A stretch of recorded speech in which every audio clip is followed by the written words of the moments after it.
Bom dia, pessoal. Tô aqui no sítio hoje, casa velha aqui do sítio, mas é um lugar tranquilo, onde eu gosto de ficar um tempo sozinho aqui para raciocinar um pouco, meditar, né? Eu fiz aqui um compilado da fala do ministro Mandetta, porque eu vejo que as pessoas estão muito perdidas, né, pegando informações aí da mídia. E a mídia tem pinçado, ele até fala nesse áudio, vocês vão ver, a mídia tem pinçado, né, um pouco do que ele fala, para ali formatar uma ideia, né, na cabeça das pessoas. Então é melhor você pegar os melhores momentos dele falando. Ele fala por 50 minutos e eu compilei, deu um trabalho do caramba, porque meu computador não é para editar vídeo, né, demora um pouco, mas eu vou fazer toda vez que o ministro se manifestar, eu vou fazer um vídeo e vou colocar aqui para vocês, tá? Então é importante que vocês consumam direto da fonte. E quem está acompanhando o noticiário na TV e vê esse vídeo, eu só peço a gentileza de fazer uma comparação. Se o que ele diz, está dizendo, o Ministério da Saúde, está condizendo com o que diz a TV. E aí a gente vai fazendo um comparativo. Sempre no objetivo de fazer as pessoas pensar com racionalidade, tá? Foi essa briga que eu comprei durante essa pandemia, né? O canal estava parado, eu não ia nem mexer mais com isso. Mas eu estou vendo que as pessoas estão entrando em desespero justamente por falta de conhecimento. Como está escrito, a falta de conhecimento fez o meu povo perecer. Assista o vídeo do Mandetta e a gente volta a se falar. Grande abraço, até o próximo vídeo. Pedimos à sociedade que comporte-se, que prevaleja a primeira lei, a lei do bom senso. Discutam as dificuldades que o mundo está tendo. Não simplesmente olhem a matéria. Desliguem um pouco a televisão. Às vezes ela é tóxica demais. A quantidade de informação e os meios de comunicação são sórdidos porque eles só vendem se a matéria for ruim. Senão ninguém compra o jornal. Nunca você vai ter um jornal falando assim, uma pessoa estava sorrindo hoje na rua. Nunca você vai ver, a felicidade está reinando aqui em tal lugar. Isso não vende. Só vende a manchete, um óbito, morreu um óbito de jovem, e isso vende. Então, às vezes, desliga isso um pouco. Reúne a sua família e conversa, dialogue, veja quais são os valores, acalmem, baixem a bola e vamos junto, que juntos a gente vai sair dessa. Boa tarde a todos que estão nos assistindo. O dado de hoje são 3.904 casos no total, sendo 184 casos na região norte, representando 4,7% do total. Temos um óbito na região norte e a letalidade da região norte como um todo é de 0,5%. Acre tem 25 casos sem nenhum óbito, Amazonas 111 casos com um óbito, a letalidade 0,9%, Amapá 4 casos sem nenhum óbito, Pará 17 casos sem nenhum óbito, Rondônia 6 casos sem nenhum óbito, Roraima 12 casos sem nenhum óbito, Tocantins com 9 casos sem nenhum óbito. Região Nordeste, 624 casos no total, 16%, 7 casos evoluíram para o óbito, letalidade na região Nordeste 1,1%. Alagoas, 14 casos, nenhum óbito. Bahia, 128 casos, nenhum óbito. Ceará, 314 casos com óbito, uma letalidade 0,3%. Maranhão, 14 casos sem nenhum óbito. Paraíba, 14 casos sem nenhum óbito. Pernambuco, 68 casos com 5 óbitos, dá uma letalidade de 7,3%. Piauí, 11 casos com um óbito, letalidade 9,1% para o estado. Rio Grande do Norte, 45 casos sem nenhum óbito. Sergipe, 16 casos sem nenhum óbito. Região Sudeste, 2.222 casos no total, representando 56,9% de todos os casos do Brasil. 97 pessoas evoluíram para o óbito, dá uma letalidade regional de 4,4%. Espírito Santo, 53 casos, nenhum óbito. Minas Gerais, 205 casos, nenhum óbito. Rio de Janeiro, 558 casos, com 13 óbitos registrados, 2,3% de letalidade. São Paulo, tem 1.406 casos, 84 óbitos, uma letalidade de 6%. Centro-Oeste, 360 casos, 9,2% do total, um óbito, 0,3% a taxa de letalidade no Centro-Oeste. Distrito Federal, 260 casos, nenhum óbito. Goiás, 56 casos, um óbito, a letalidade de 1,8%. Mato Grosso do Sul, 31 casos, nenhum óbito. Mato Grosso, 13 casos, nenhum óbito.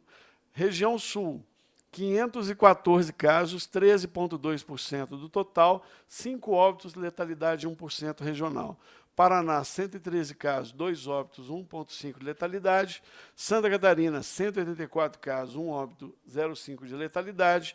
Rio Grande do Sul, 197 casos, 2 óbitos, 1% de letalidade.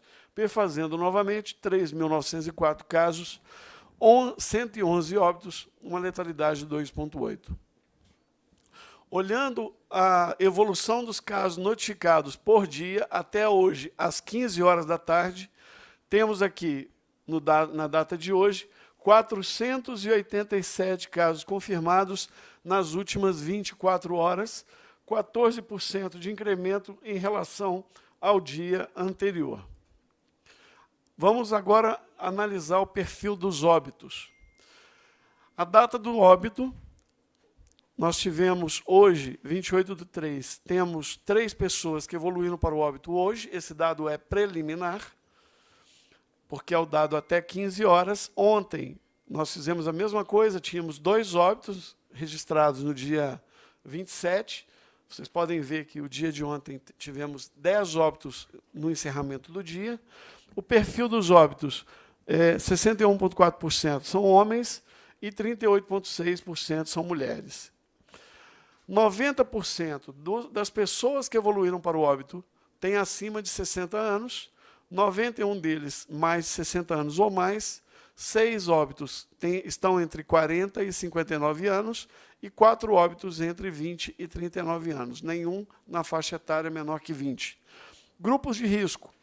De todos os casos que evoluíram para o óbito, 84% apresenta pelo menos um fator de risco. Então, cardiopatia, diabetes, pneumopatias, entre outras, são os principais fatores de risco relacionados à evolução para o óbito. Hospitalizações. Nós temos no nosso sistema de vigilância de síndrome gripal, de síndrome respiratória aguda grave, desde a primeira semana de 2020 até a semana 13, que é essa que encerra hoje, temos no total 15.140 hospitalizações por síndrome respiratória aguda grave no Brasil, incluindo influenza e outros vírus respiratórios. Destes, nas últimas semanas, então, desde a semana epidemiológica número 8, nós já passamos a ter registros de casos confirmados de Covid na rede pública, ou seja, o vírus está circulando. Então, nós temos um caso na semana 8 e 48 agora na semana 13. São 569 casos do total de 15.140, 3,8%, que foram confirmados para o Covid-19. Quando nós distribuímos aqui, só pegando aquela pontinha que aparece aqui em cada um desses slides, dando um zoom nessas pontinhas laranjas, a gente vê a distribuição dos casos confirmados para Covid ao longo do tempo, lembrando que nós estamos ainda no início da sazonalidade por vírus respiratórios. São 569 hospitalizações por SRAG confirmadas para o Covid. Então vamos lá. Nós estamos agora completando os 30 dias. Nesses 30 dias, nós tínhamos feito a previsão e agora estamos fazendo o balanço. Em termos de EPIs, leitos de UTI, etc. Qual é a situação atual e o que a gente vê logo aqui na frente? Por conta de toda uma histórica consumo brasileiro por leitos de UTI relacionados ao trauma, relacionado às doenças cardiovasculares e às causas degenerativas, o Brasil tem um número muito grande de leitos de UTI. Maior, inclusive, que outros países. Os países de primeiro mundo, muitas vezes, eles não têm ou têm muito pouco leitos para trauma. O trauma deles é um trauma de menor energia, e o trauma no Brasil é um trauma de alta energia. Nossas estradas matam muito. O Brasil tem um dos recordes mundiais de acidentes de trânsito. Motocicleta no Brasil é um dos principais elementos de traumatismo craniano, fraturas de múltiplos órgãos. Por isso, mais uma razão para que quando a gente determina a paralisação, quando param, imediatamente a gente percebe o quê? Diminui os acidentes, diminui o trauma e sobram os leitos que eram ocupados pelo trauma, ficam disponíveis para serem utilizados para outras situações. Então, há informações que nós estamos tendo em alguns lugares de queda de 30%, 40% até 50% do nível de taxa de ocupação, o que por si só abre o espaço de leitos que antes estavam sendo utilizados para pessoas politraumatizadas poderem ser utilizados para essas viroses. Mais uma razão para a gente diminuir bastante a atividade de circulação de pessoas no intuito de diminuir o trauma, que é um efeito também secundário benéfico, além do efeito de diminuir a transmissão. Temos dificuldade, como sempre dissemos, em relação a EPIs. O que são EPIs? Equipamentos de proteção individual.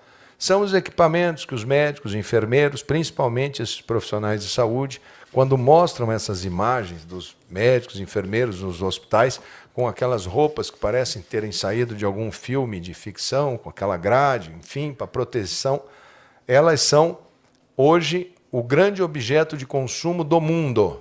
Nós conseguimos comprar um pouco, a China havia fechado completamente o seu país, não deixava sair nada lá de dentro, voltou a abrir a produção a questão de uma semana, 10 dias, o mundo inteiro pedindo, fazendo requisição de produção, o Brasil também pedindo. Então, nesse primeiro momento, a gente segura, porque se nós temos uma quantidade que precisa ser alocada nesses hospitais, primeiro a gente segura. Por que se segura? Máscaras, esses equipamentos e EPIs. Porque se deixar aberto, começa uma competição tão grande entre estados, municípios, empresas privadas, todos começam sistematicamente a predar um ao outro. Começa a haver aquela sensação de que se eu não for mais ousado, se eu não for mais duro que o outro, eu não consigo ter o material. Teve casos de pessoas entrando falando, não, você vendeu isso ontem para fulano por 10, toma aqui o dinheiro, paga a multa por você não entregar, que hoje eu te pago 20. Teve o mesmo equipamento vendido 2, 3 vezes. Estava acontecendo esse tipo de situação quando nós falamos, vamos regular o mercado médico hospitalar de alguns itens. A partir do momento desta compra, que é a compra grande que nós vamos fazer agora em relação à China, que é essa reabertura deles para comércio, e está muito difícil comprar e está muito difícil tirar de lá para voar para cá. Tem muitas situações que a gente vai ter que contratar aviões para abastecer, tem uma fila enorme para poder embarcar, para poder sair de lá para chegar aqui. Mais uma razão para a gente ficar em casa, parado, até que a gente consiga colocar os equipamentos na mão dos profissionais que precisam. Porque se a gente sair andando todo mundo de uma vez, vai faltar para o rico, para o pobre, para o dono da empresa, para o dono do botequim, para o dono de todo mundo. Então nós precisamos ter racionalidade e não nos mover por impulso nesse momento. Nós vamos nos mover, como eu disse desde o princípio, vamos nos mover pela ciência e pela parte técnica, com planejamento, pensando em todos os cenários. Quando a gente fala de colapso, ou de sobrecarga, ou de sobreuso no sistema, a gente está falando disso. Não só de sobrecarga na saúde, mas, por exemplo, na logística. Nós atravessamos essa semana passada com praticamente metade das capitais brasileiras sem voos. Como que chega material lá? Me ligam alguns governadores e falam, não chegou o lote de vacina. Sai de caminhão. Leva 5 dias. Ah, mas eu posso mandar um jatinho. Não é assim que funciona. Precisa se montar um sistema de logística. O ministro Tarcísio está trabalhando para recompor uma grande logística nacional, aonde for possível fazer voo com as companhias brasileiras, muitas vezes reorganizando regras, inclusive regras de comércio, de concorrência, para fazer um pool de empresas, para voar para determinado lugar, onde nós, Ministério da Saúde, solicitamos que todas as capitais brasileiras tenham pelo menos um voo, num horário estabelecido diariamente. Se não tiver passageiro, que vá o material necessário para aquela cidade. Não dá para a gente trabalhar, ainda não dá para você falar, libera todo mundo para sair, porque nós não estamos tendo condição nem de chegar com o equipamento just in time como a gente precisa. E aí eu volto a repetir. Muitas vezes aqueles têm muito, hoje está cheio de professor de epidemiologia, está cheio de fazedores de conta, de cálculos. Prestem atenção. Esta epidemia é totalmente diferente da H1N1. Eu tenho colegas, eu fui gestor e também enfrentei essa epidemia de H1N1, também tomei providências, mas havia uma diferença enorme. Havia um medicamento que todo mundo tinha na mão. Existe uma diferença enorme, porque aquela H1N1 daquela época existia uma perspectiva de vacina, porque era da classe da influenza. Não há receita de bolo. Quem raciocinar pensando nesta aqui foi assim, vai errar feio. Essa não é assim. Essa causou não uma letalidade para o indivíduo. Não é esse o nosso problema. Nem daqueles que falam assim, ah, essa doença vai matar só 5 mil, só 10 mil. Não é essa a conta. A conta é, esse vírus ele ataca o sistema de saúde e ataca o sistema da sociedade como um todo. Ele ataca a logística, ele ataca a educação, ele ataca a economia, ele ataca uma série de estruturas no mundo. Não adianta pensar na sua estrutura municipal. Ah, eu preciso... Teve aí um prefeito em Cotia. Ele entrou, falou, já que a fábrica é aqui no meu município, eu pegar uma liminar. E teve um juiz que deu a liminar. O senhor está errado também de ter dado essa liminar. Para que ele entrasse lá dentro e retirasse 30 respiradores da fábrica. É inadmissível, porque em Cotia pode ser necessário 5, 10, 15, mas pode ser que aqui do lado, no Rio de Janeiro, seja precisando de, desesperadamente, de 1 ou 2. Não pensem que vocês vão, todo o Brasil vai colocar em toda a cidade brasileira um enorme CTI, porque não existe nem sequer pessoas suficientes para operar CTIs onde não existe essa expertise. Não é porque o indivíduo é médico, eu sou médico e eu não consigo tocar uma CTI. Eu preciso de colegas com experiência em CTI em pacientes críticos. Os CTIstas eles andam na linha estreita entre a vida e a morte. Eles avaliam aquele paciente e são eles que interpretam milhares de gráficos e indicadores. Não adianta curioso ali. Ali não é uma coisa assim, faça-se o médico. O gerenciamento de recursos humanos é o que mais os gestores devem pensar e quebrar a sua cabeça nesse momento.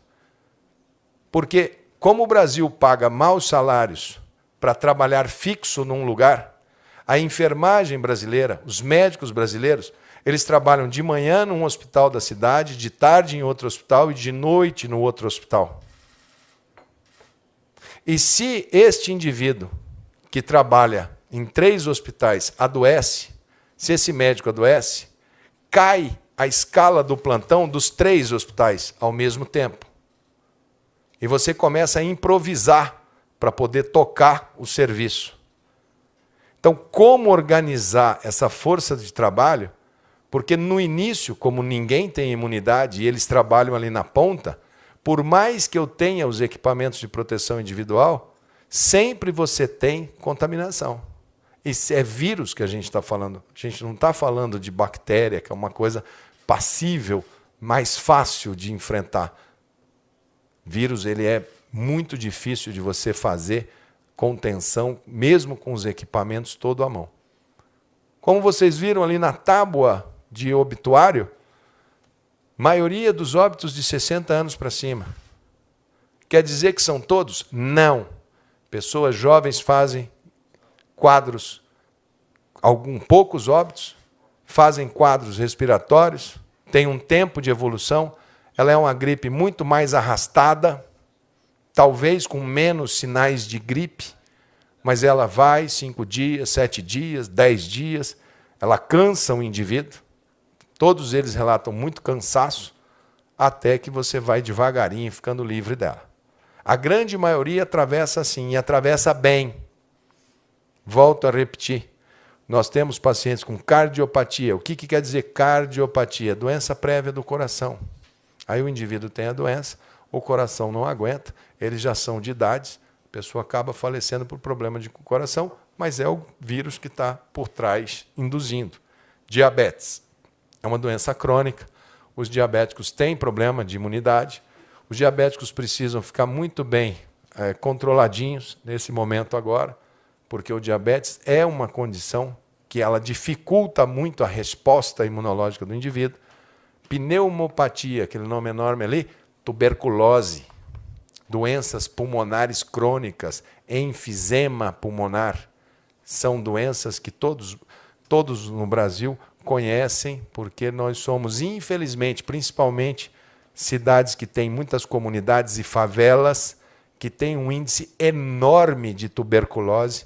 Eu sou coordenador mundial de um programa de tuberculose por conta de nós sermos um dos países com maior número de tuberculose no mundo.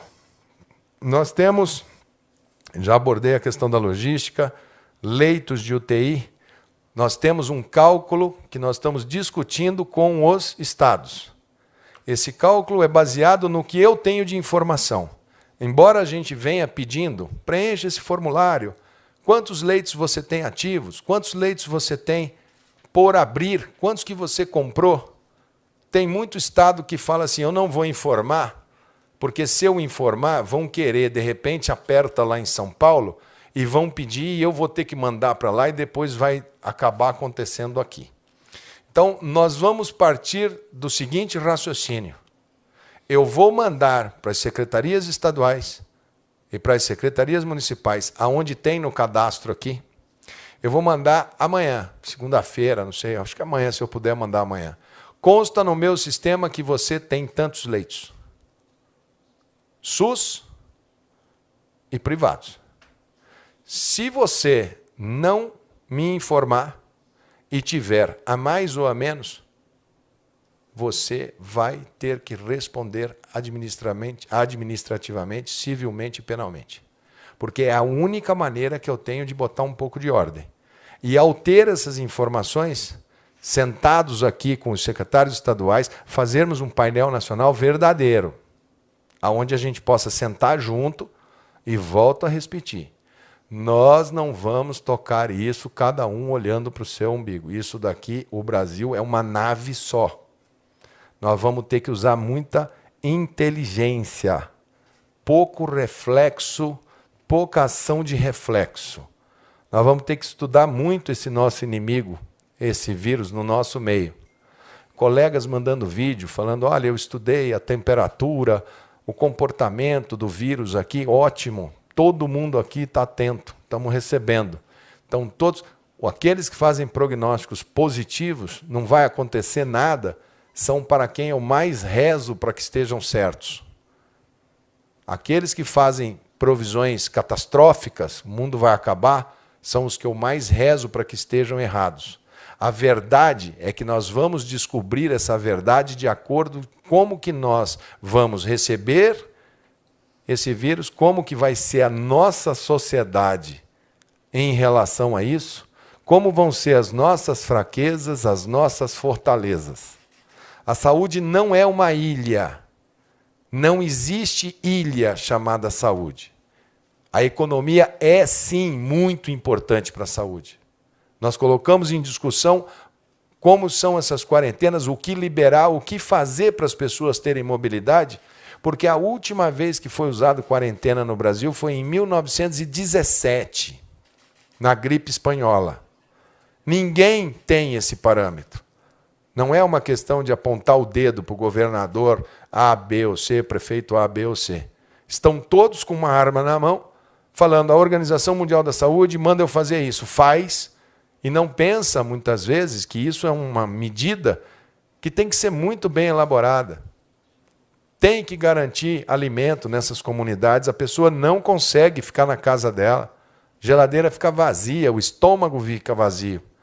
Ele pode sair dali para entrar na casa de alguém, para forçar um supermercado, uma coisa. E se a gente não tiver uma logística, como é que a gente vai chegar com o alimento no supermercado? Às vezes a pessoa pode ter o recurso, mas não tem, a mercadoria não chegou, porque parou tudo. Então, nós vamos colocar, sim, alguns critérios, porque são critérios necessários. Só que não vai ser o plano do ministro Mandetta. Não vai ser o plano do único. O SUS, volto a repetir, nós vamos andar com as 3 pernas. Por isso que nós mandamos e estamos discutindo com os secretários estaduais e secretários municipais essa semana para a gente construir um consenso. Isso aqui dá. Em isso dando, nós vamos sentar e falar, ó, isso aqui a gente faz e nós vamos medir todo dia. Todo dia. Aonde a gente vê que a gente pode eventualmente estar perdendo a guerra, a gente vai lá e aperta. Aonde a gente vê que a gente apertou demais, a gente só... Mas juntos. Juntos. Nós vamos acertar, nós vamos errar, nós vamos ter dias bons, dias ruins, porque nós estamos ainda conhecendo qual o tamanho do dano que esse vírus pode fazer, não no indivíduo. No indivíduo eu tenho certeza que a gente vai passar com muitas perdas, mas nós vamos passar e depois vamos no tempo olhar e falar, puxa, foi muito duro. Tem muita gente que só fala, ó, tantos óbitos, todo dia nasce gente. Graças a Deus, é o ciclo da vida. Então nós vamos poupar, vamos trabalhar para poupar a vida de todo mundo que a gente puder fazer. Sabemos que vamos ter dias duros. Não somos aqui, não tem ninguém que não saiba.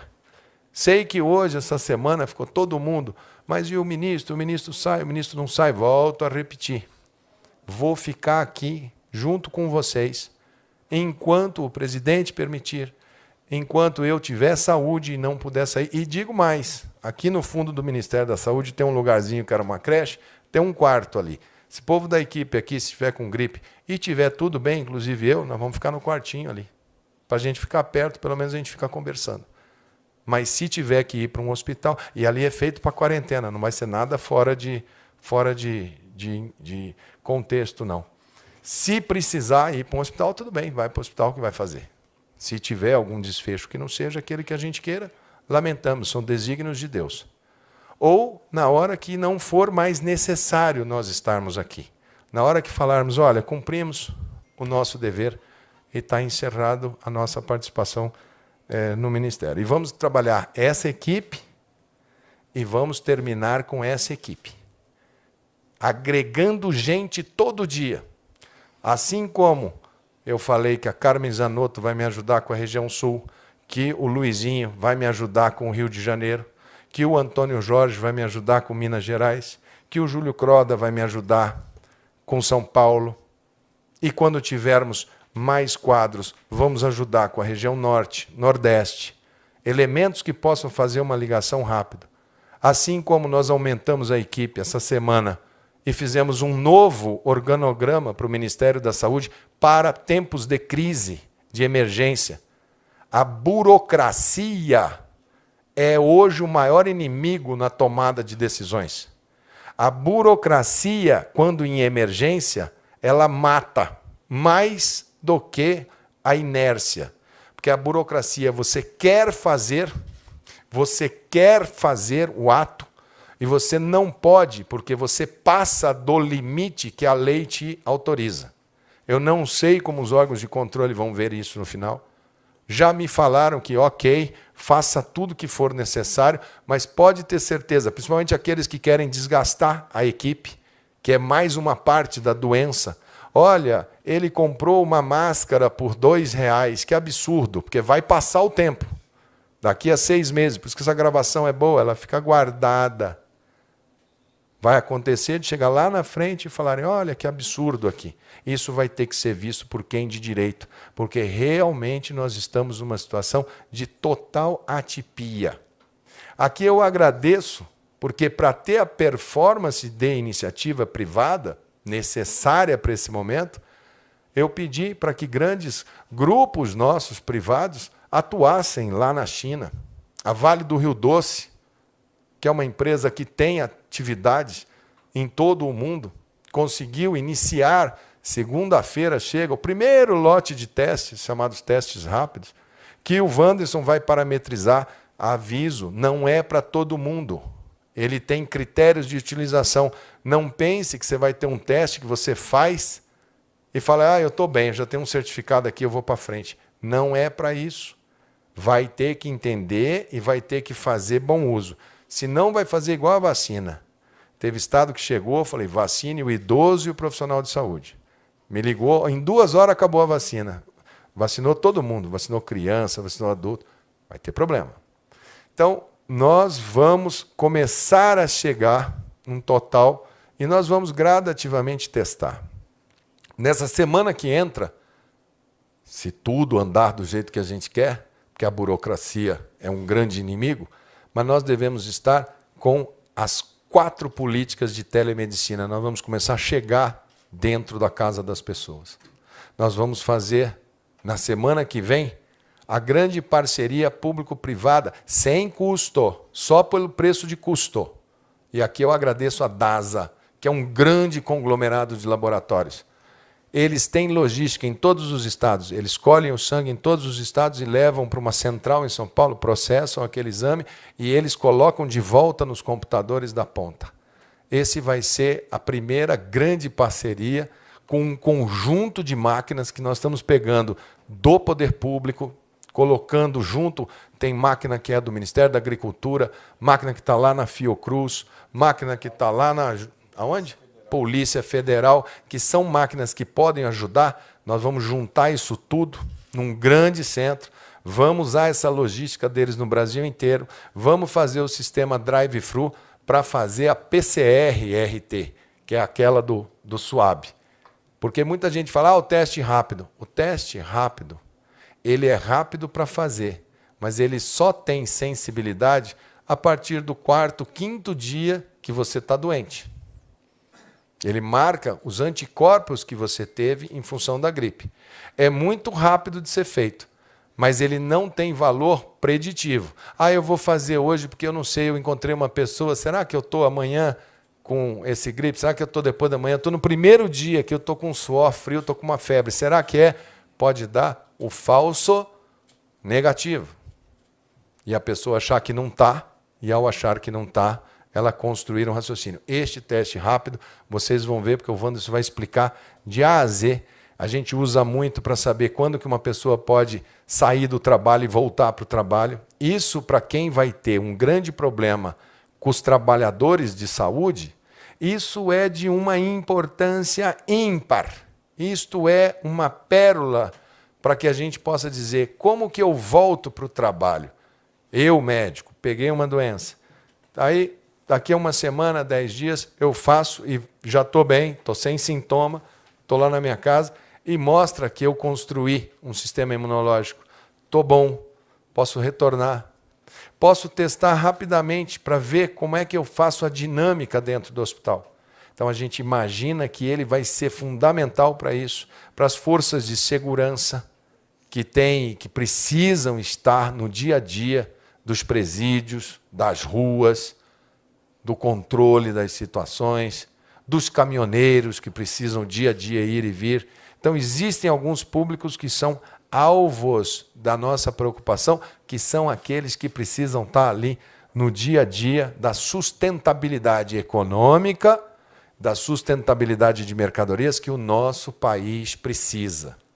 Volto a repetir, não pensem os arautos da má notícia, não pensem que há uma disputa, então vai ser o ministro que manda, que fala. Não, nós vamos construir isso juntos, com técnica, com ciência, com planejamento e unidos.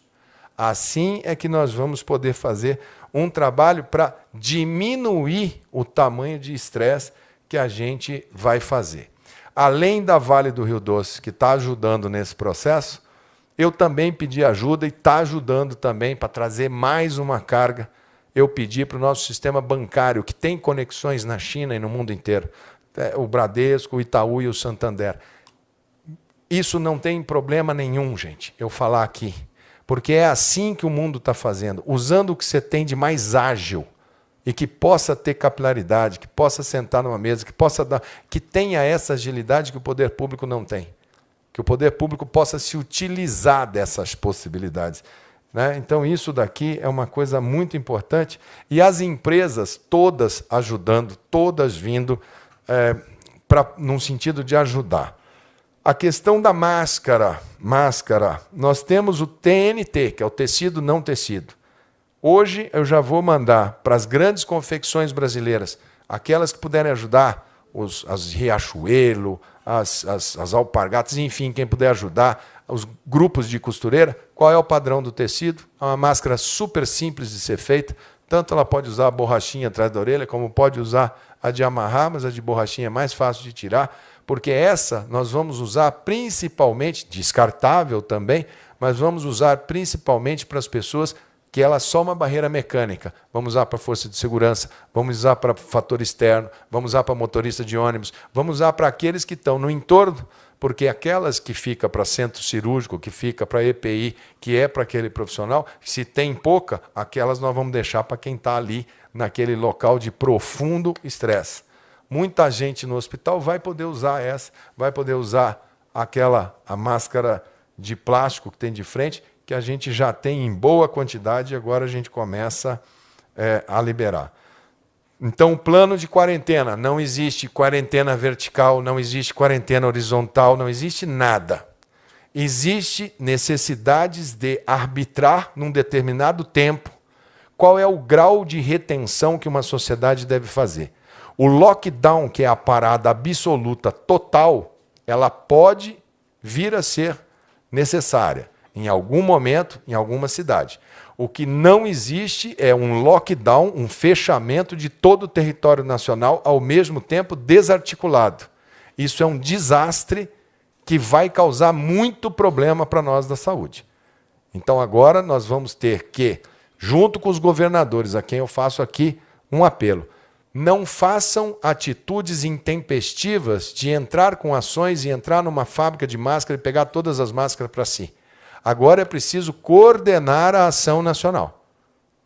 Se for dessa maneira de quem pode mais chora menos, nós vamos ter um problema que talvez todos possamos chorar. Então precisa sentar e precisa organizar. A saúde tem os seus mecanismos. Nós temos o sistema de pacto e vamos fazer muita coisa com os representantes aqui, porque emergência é emergência e precisamos de agilidade. Vamos fazer muita coisa ad referendum, depois fala, porque tem que decidir na hora, e eu preciso de gente que tenha que decidir na hora, mas decidir olhando o quadro inteiro. Se for cada um olhar para o seu umbigo, vai ficar muito difícil e nós vamos poder ter muitos problemas para poder organizar um país tão complexo como esse. Nós temos gente, temos capacidade, temos o diagnóstico, temos números, basta que nós façamos tudo juntos. Não sei, cloroquina não é panaceia, não é o remédio que veio para salvar a humanidade, ainda. Estamos na pista, tem várias pistas hoje sendo seguidas, várias. Cloroquina é uma. O estudo é um estudo ainda incipiente. Está sendo feito mundo afora. O que fez o Ministério da Saúde? Falou, pesquisa, vai ter um grupo que vai pesquisar, que vai fazer o cálculo, que vai responder no tempo. Esse grupo faz pesquisa. Agora, todos os outros hospitais do Brasil podem usar da maneira como vocês entendem que deva ser usado, oferecemos, temos o medicamento, o Brasil tem cloroquina, foi dito aqui, o secretário Denizar já fez, já tem quantos miligramas que é, de quantas em quantas horas que é, para os pacientes graves. Por que que não abre para o cara que está com a gripe no primeiro dia? Porque esse medicamento, se tomado, ele pode dar arritmia cardíaca, ele pode paralisar a função do fígado. Então, se sairmos com a caixa na mão falando pode tomar, nós podemos ter mais mortes por mau uso de medicamento do que pela própria virose. Então, não façam isso. Esse medicamento ele tem a sua indicação para lúpus, para artrite reumatoide e para malária. Claramente colocado ali. Normalmente as pessoas olham muito, com muita atenção. Parece que está tendo melhora. Eu tenho conversei com o Fábio Jatene, tenho conversado direto com o pessoal que está há mais tempo no Brasil cuidando. Essa doença entrou pela elite do Brasil, elite econômica. Aqui em Brasília, os casos são quase todos aqui no plano piloto e no Lago Sul.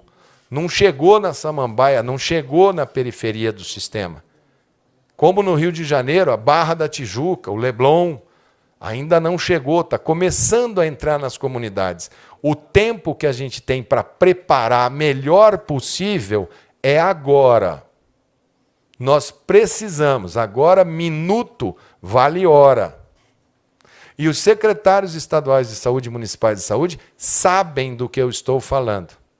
Eu não quero ter que vir aqui para falar assim, olha, o problema é esse, tantos números para cá, porque senão nós vamos fazer uma discussão que é estéril. Mas nós estamos trabalhando no intuito de tem que regularizar equipamentos de proteção individual. Tem que regularizar. Porque se a gente entrar sem ter a proteção para os médicos, enfermeiros, fisioterapeutas, nós vamos rapidamente perder a força de trabalho, e perdendo a força de trabalho, nós teremos muita dificuldade, porque podemos ter o equipamento, mas não vamos ter quem use, não vamos ter quem sabe usar. Agora vai ter que poupar o sistema de saúde. Agora não é hora de sobrecarregar o sistema de saúde, seja em nome do que for. Agora é hora de aguardar, vamos ver como essa semana vai se comportar, e nós vamos ter nessa semana a discussão dentro da saúde para achar os parâmetros. Aqueles que tomaram medidas de acordo com a sua localidade, sem o parâmetro, usou o parâmetro próprio, utiliza o seu parâmetro, que nós vamos construir um consenso para nós podermos andar. Fazer movimento assimétrico de efeito manada agora, nós vamos daqui a 2 semanas, 3 semanas, os mesmos que falam, vamos fazer uma carreata de apoio, os mesmos que fizerem vão ser os mesmos que vão estar em casa. Não é hora agora. Não sei como que a gente vai organizar, porque temos. Nenhum país passou por isso. A epidemia nossa de gripe.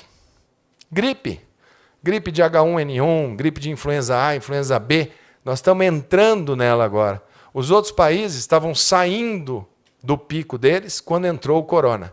A nossa não.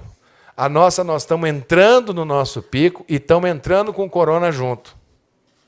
Porque primeiro foi no hemisfério norte. Eles estão indo agora para a primavera deles. Eles estão indo agora para o verão deles. Nós estamos entrando no nosso outono. E ali na frente é o nosso inverno. Lembrem-se, nós estamos no mês de março.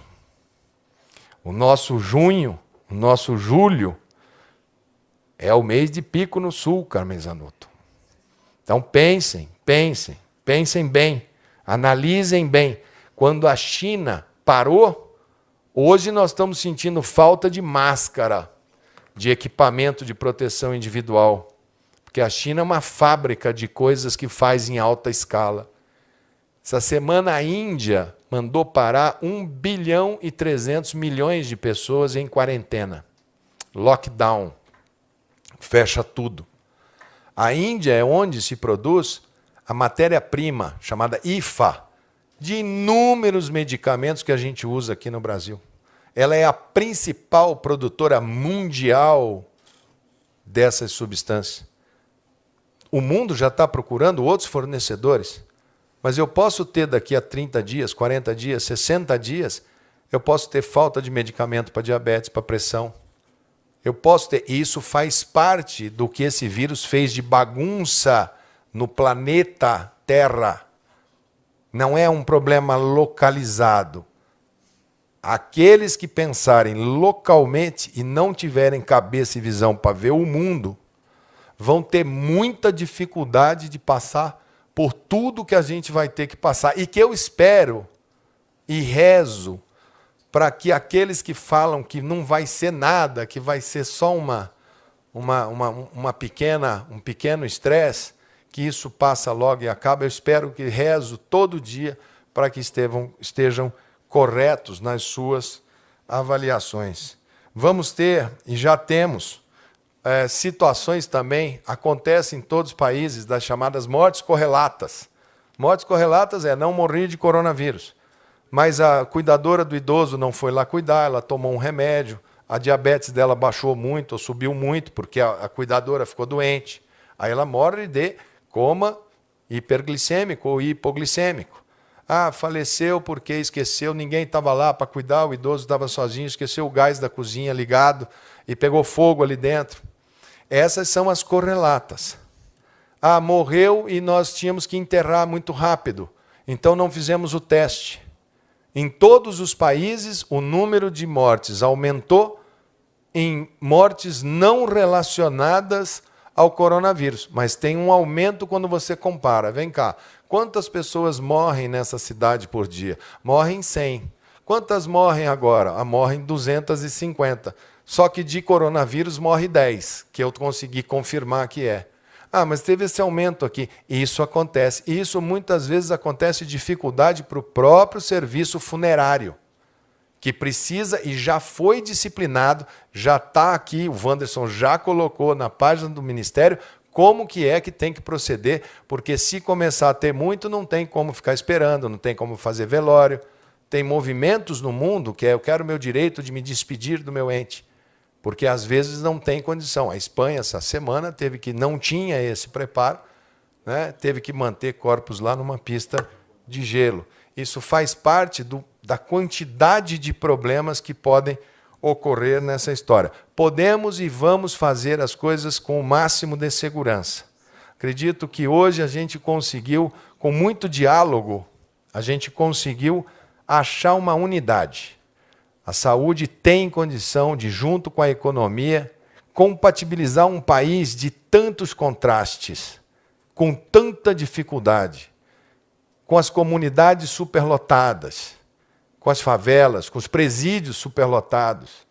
Conseguimos hoje criar uma unidade de que nós da saúde queremos que essa sociedade funcione, mas que nós da saúde temos a responsabilidade de tomar as medidas, recomendar, e quando as recomendações não forem, procurar outros meios de se fazer as determinações que sejam necessárias.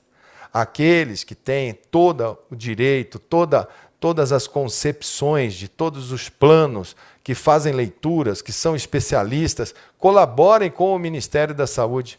Muitas vezes uma colaboração que é mandada por e-mail para o COI, a gente dá muito mais valor, mas muito mais valor do que aqueles que fazem vídeos para ter 5 minutos de glória nos seus respectivos canais.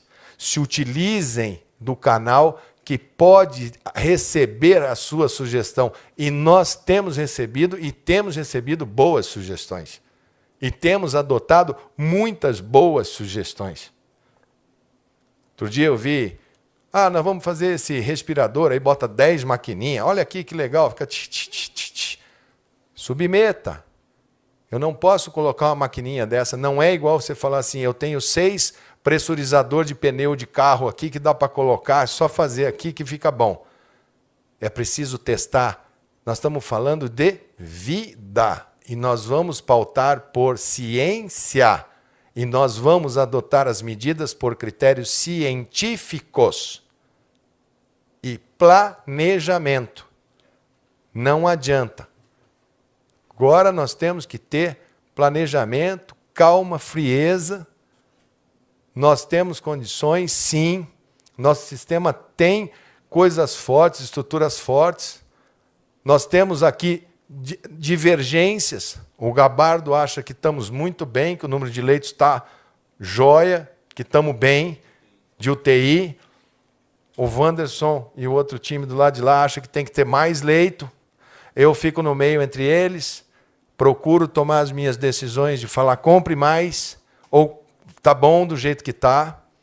Sabemos que temos leitos comprados que vão chegar em 1 semana, outros vão chegar em 15 dias, então tem que cronometrar. Aí se vai alguém lá dentro e fala, vou pedir uma ordem judicial, que eu vou pegar, vou entrar lá na indústria que está fazendo para o Ministério da Saúde e vou pegar uma liminar do juiz para levar para mim. Senhores juízes, por favor, analisem que nós não podemos ter visões locais. Tem que ser olhado como um todo. Não pode ser feito. Essa decisão não poderá ser solitária. Compartilhe. Pergunte. O Ministério da Saúde está aqui para te auxiliar. E seremos o primeiro a aplaudir a sua decisão, desde que ela tenha nexo com o equilíbrio que o país precisa. Em imprensa, mesma coisa. Coberturas que sejam simplesmente para pensar frases ditas por mim aqui, agora, nessa noite. E sei, porque conheço o componente político de toda essa visão. Não esqueçam que eu conheço o mundo político. Eu venho também de uma experiência no Parlamento brasileiro. Conheço o mundo da administração municipal da minha cidade, já enfrentei epidemias, conheço o mundo da gestão privada de sistema de saúde, já fui gestor de unidades privadas de plano de saúde, conheço sistemas hospitalares, já fui gestor de hospital também, conheço a medicina pura e aplicada, conheço princípios filosóficos hipocráticos que aprendi com meu pai. Perguntem quem é Hélio Mandetta em Mato Grosso do Sul que vocês vão saber. Ética, disciplina e foco. E eu estou nessa cartilha. Eu estou com os cabeça branca da medicina brasileira no meu ouvido. Liguei para o Davi Wipe essa semana, primeiro para desejar a reabilitação, mas fiz para ele uns 5 deveres de casa e desejo que ele esteja muito bem. Mas eu quero saber do que está acontecendo aqui, ali, tiro dúvidas, falo com o Fábio, falo com o pessoal do Rio, falo com o pessoal da Alemanha. Estamos fazendo o melhor que a gente pode fazer. Agora é hora de unir todo mundo. Nós temos dificuldade, sim. Teremos dias difíceis, sim. Todos os números são transparentes. O que vocês precisarem saber em relação ao que está acontecendo aqui, a gente vai colocando. Agora, as coisas mudam de hora em hora, de dia a dia, de semana em semana. Pode ser que nessa semana a gente tenha uma grande notícia, uma grande andada, uma grande sacada. Nós estamos aí com muita gente trabalhando no campo, muita gente testando, muita gente querendo certeza. Os primeiros que querem dar uma boa notícia para essa nação são aqueles que estão na bancada, que estão observando. Enquanto isso, deixemos que as pessoas, mesmo que tragam um pouco de estresse, um pouco de dificuldade agora, mas deixemos que os governadores, prefeitos, nós, governo federal, façamos o máximo possível para preparar esse sistema para um estresse muito grande que está ali na frente. Eu acho que se a gente for nesse caminho, todos juntos, sem exceção, eu acho que a gente tem uma boa chance de atravessar bem esse momento tão importante para a saúde pública, tão importante para os nossos municípios, para os nossos estados, tão importante para o Brasil e tão importante para o mundo. O mundo sairá dessa sem vencedor, sem perdedor, mas sairá diferente. Sairá um mundo reflexivo, que vai ter que repensar os seus valores, a sua dinâmica social e como que nós vamos nos comportar, porque muito daquelas questões que nos são colocadas de solidariedade, estamos no meio da quaresma. Senhores cristãos, aqueles que têm como dever bíblico preservar a vida, estamos na quaresma, momento de jejum e refletir todos, fazermos o melhor que possamos fazer para esse momento. Não temos todas as respostas. Podemos ser acusados no final de termos sobredimensionado, Podemos ser acusados no final de termos subdimensionado. Sabemos todos nós aqui da nossa responsabilidade. Sabemos que seremos provavelmente taxados de incompetentes ou disso ou daquilo por causa do número de casos de fatalidade. Sabemos da nossa responsabilidade, não corremos dela, vamos ficar aqui juntos. O Sistema Único de Saúde, o Sistema de Saúde Complementar, os médicos, enfermeiros, fisioterapeutas, preparem, tenham garra, nós contamos com vocês. Eu sou parte desta família. Pedimos à sociedade que comporte-se, que prevaleja a primeira lei, a lei do bom senso. Discutam as dificuldades que o mundo está tendo. Não simplesmente olhem a matéria. Desliguem um pouco a televisão. Às vezes ela é tóxica demais. A quantidade de informação e os meios de comunicação são sórdidos porque eles só vendem se a matéria for ruim. Senão ninguém compra o jornal. Nunca você vai ter um jornal falando assim, uma pessoa estava sorrindo hoje na rua. Nunca você vai ver, a felicidade está reinando aqui em tal lugar. Isso não vende. Só vende a manchete, um óbito, morreu um óbito de jovem. E isso vende. Então, às vezes, desliga isso um pouco.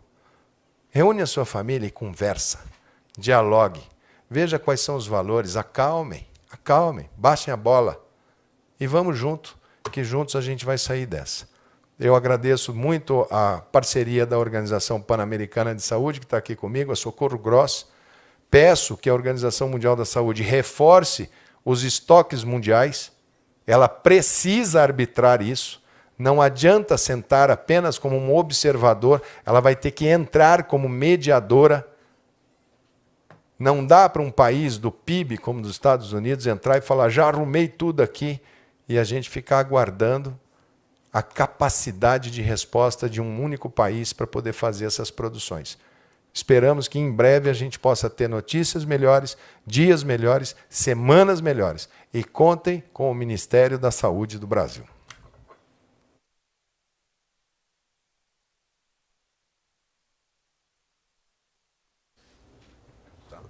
Olha aí, o Ministério Público Federal, lá em relação à Cotia, como é que foi a história lá? O prefeito, mas o prefeito tinha uma ordem federal, tinha um juiz federal. Aí o Ministério Público Federal conseguiu entrar lá dentro, suspender a ordem do juiz federal e devolver os equipamentos. Então que os equipamentos possam chegar aonde eles possam ser mais úteis. Espero que a gente tenha tranquilizado todos vocês, vamos trabalhar. Essa semana a gente encerra. Começa amanhã, domingo, com um trabalho aqui no Ministério da Saúde e vamos ver se a gente consegue fazer um plano mínimo que compatibilize saúde e economia. Esse é o nosso trabalho de final de semana, junto com a equipe econômica.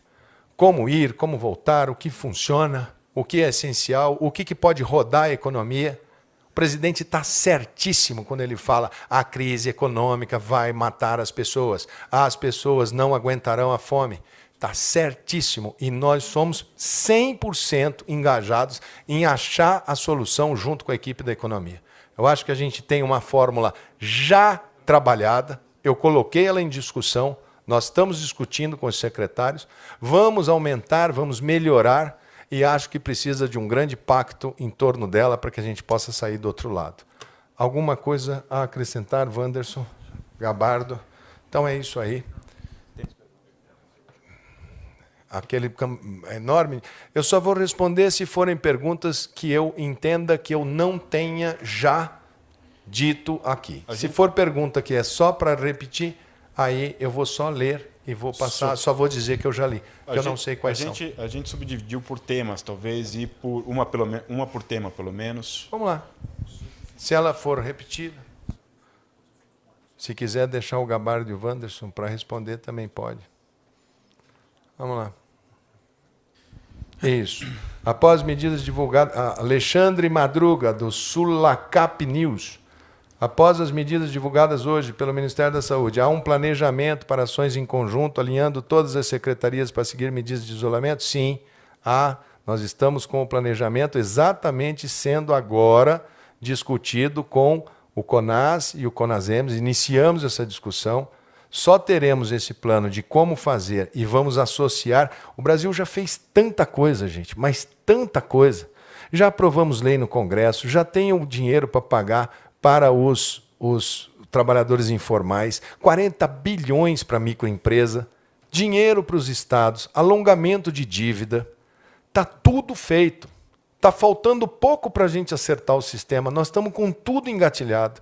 Essa semana deve ser a semana que todo mundo vai falar assim, pronto, pronto, pronto, pronto. Vamos ver se a gente trabalha essa semana.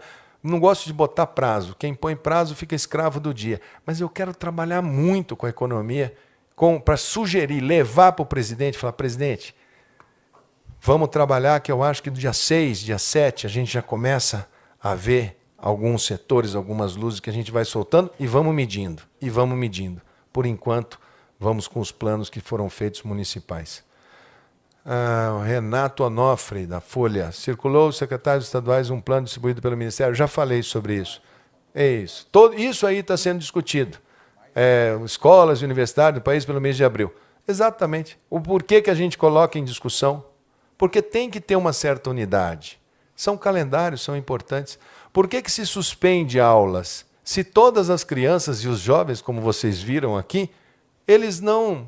Se têm a doença, são portadores assintomáticos, são sintomas leves.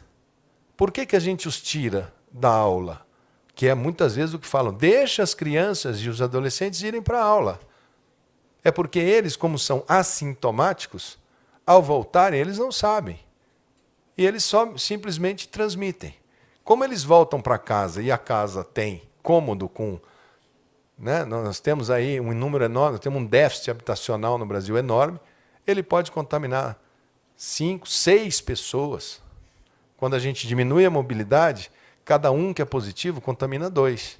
Quando a gente deixa todo mundo andando, cada um 6. E isso vai fazendo a progressão geométrica e faz essa curva super rápido. Nós vamos contaminar, todos nós teremos pessoas da nossa família que tiveram complicações, alguns vão perder seus entes queridos. Vamos ter isso? Vamos ter isso. O problema é em que intervalo de tempo que isso vai acontecer. E isso acontece todos os anos com os outros vírus, só que eles já têm seu comportamento. As pessoas já esperam, falam, nossa, a minha vozinha está bem fraquinha, se ela tiver uma gripe, ela está um passarinho. Esse é o problema, nós temos muitos passarinhos que a gente quer muito bem e que podem chegar todos doentinhos ao mesmo tempo. Gostaria se há mudança de isolamento social. Prefeito, mesma coisa, estamos trabalhando com eles para ver se a gente consegue colocar para os prefeitos. Não é culpa dos prefeitos, porque eles viram e eles são responsáveis e é a saúde do povo deles. E principalmente prefeitos que viram, eu vi o prefeito de Campo Grande, da minha cidade, o Marquinhos Trade, colocar de uma maneira muito clara. Se entrou primeiro pelas pessoas que têm plano de saúde, que têm casa com 4 cômodos, 6 cômodos, que moram 3 pessoas na casa, que têm condição de fazer um isolamento, e que foram nos hospitais particulares, e que foram atendidos no momento que não tem estresse de leitos.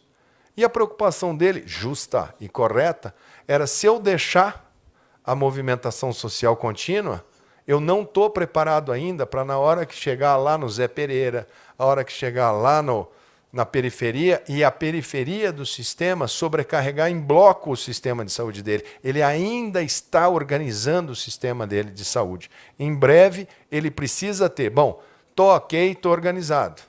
Então toma, usa esses indicadores, porque colocou para fechar, agora não sabe como é que libera. Todo o comércio está falando, eu quero abrir. Eu quero abrir, eu quero abrir. Calma, porque nós vamos ter que fazer isso, uma regrinha para vocês saberem. Ah, tá, então eu vou abrir assim, eu faço o teste do funcionário. O restaurante que tinha 100 mesas, agora vamos fazer com 50. Tem que marcar, não pode ter fila de espera, não pode ter buffet, ficar aquela bando de gente com um prato na mão, um atrás do outro. Então, algumas coisas que nós vamos ter que colocar para serem pontos de referência, para não falar que está tratando assim ou assado. Vamos trabalhar isso bem bacana. A outra pergunta do Valteno Oliveira. nós não recomendamos nada de suspensão de aula. Nós simplesmente estamos falando assim, o que é que vocês querem fazer? Por que não fazem todos juntos? Como o Ministério, várias manifestações para colocar o fim na quarentena. O Ministério concorda ou recomenda a não realização desses atos. A gente recomenda a não realização desses atos. Podem falar sobre documentos que os técnicos mandaram para a Secretaria. Já falei várias vezes, nós estamos em início de discussão. Essa semana nós vamos ainda trabalhar. E isso já foi para lá, já veio para cá. É normal para nós do sistema de saúde, tá? Não tem nada estranho para nós. A gente manda, fala, discutam, devolvam, vai, discuta, devolve, vem, vai. Só que a gente faz isso num momento normal. A gente faz isso com 1 mês de antecedência e faz uma reunião por mês aqui em Brasília, que chama Comissão Intergestores Tripartite, CIT. Aí a gente pactua tudo, fala, então tá, vai esse dinheirinho para cá, vai fazer esse hospital aqui, ali é que a gente decide. Agora nós temos que fazer isso praticamente online. Por isso que o CONASEM está sempre aqui, que é o Conselho Nacional de Secretários Municipais, o presidente está bem ali, ó. Me olhando ali o Williams, né? O Mauro, que é o secretário executivo, o CONAS, cujo presidente é o secretário lá do Pará, o senhor Beltrame, né? Que são os elos. Eu tenho que combinar com os dois, aí esse aqui fala com os secretários de 27 estados e o CONASEMS fala com os prefeitos dos 5.000 municípios. Se a posição não for igual, o sistema bate cabeça, começa a perguntar, mas vem cá, então é normal, isto é normal, né? Teve jornal que deu isso daí achando assim, Ministério recomenda. Não, eu sempre falo, tenham setoristas de saúde, que tendo o setorista, com certeza ele vai falar, não, peraí, isso aqui é normal no sistema. Assim que nós tivermos consenso, a gente vai falar, ok, então vamos falar a mesma língua, que é para Mato Grosso não tomar uma decisão, Rio de Janeiro outro, São Paulo outro, Espírito Santo outro, um fecha tudo, um abre tudo. Calma, nós temos que ter um critério, até porque a população tem que se preparar, o empresário tem que se preparar, a assistência social tem que se preparar, a Cruz Vermelha tem que se preparar, as igrejas têm que se preparar, as universidades têm que se preparar, todo mundo tem que se preparar, inclusive a imprensa, para fazer a cobertura, que seja uma cobertura proativa, que ajude nesse momento. A imprensa, para apontar erro aqui, erro ali, ela só vai trazer mais estresse e seja proativa. Ah, mas você está dizendo que a gente não denuncie? Denuncie. Ótimo, não tem problema nenhum. Mas procure mostrar e falar, estamos trabalhando, estamos indo, vamos tentar. Esse problema acontece, puxa para cá. Tem dia que vai ser bom, tem dia que vai ser ruim. Quando era prevista a chegada da epidemia ao Brasil, falávamos que não saberíamos qual o comportamento dela em nosso território. Passados esses dias, o comportamento do Brasil está sendo similar a algum outro país? Qual seria? Olha, a gente fez agora o balanço de 30 dias, né? Acho que o Wanderson é quem mais pode responder isso daí, porque ele está fazendo comparação mundial, né, Wanderson? É difícil, por exemplo, a gente comparar Brasil com Itália. Comparar Lé com Cré. Nossos números de idosos, 14%. Itália, quase 30% de idoso. Idoso, eu estou falando de 60 anos para cima, né? Aí depois a segunda faixa etária, a Itália vai lá para cima e o Brasil tem muito jovem. Então nós temos, aqui tem uma vantagem para nós. Europa e China, extremamente tabagista, extremamente fumante. Quer dizer, pulmão deles, bem mais baleado. O SUS tem 20 anos de luta antitabagista. Lembra da figurinha? Para de fumar. Esse aqui causa impotência. Ministério da Saúde adverte. Aquilo era uma advertência. Quem seguiu aquela advertência agora está bem mais confortável do que países que não fizeram isso. Então, vantagem nossa. Então, eu pedi para comparar países com o mesmo padrão. E você fez aquele quadro, né? Comparando países da mesma... Para a gente ver fatores. Nós né? comparamos países com populações similares e características similares. E a gente vem observando que o padrão no Brasil ele segue uma tendência mundial baseado na característica climática, de circulação de vírus respiratórios. Não tem ainda nada muito fora do padrão, tanto que o Sistema Único de Saúde está absorvendo os casos e as internações decorrentes do vírus.